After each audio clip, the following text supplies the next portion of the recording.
Hi everyone, welcome back to another tutorial from Trading for Beginners. Today I'm going to be guiding you through how to change the chart type in Webull.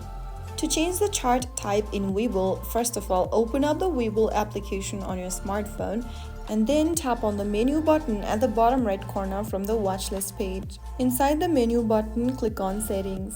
Click on Chart Settings on the next page. Under Type of Chart, select Simplified or Advanced Chart option. Choose the one you'd like to use. Now, once you get back to the home page, go ahead and select one of the cryptos. And now you will be able to see a different chart style. Changing your chart type is a quick way to enhance your trading insights. Whether you prefer the classic candlestick view or simple line chart for long-term trends, Webull gives you the flexibility to choose. If you found the video helpful, don't forget to like, share and subscribe to the channel. I will see you in the next video. Thank you for watching.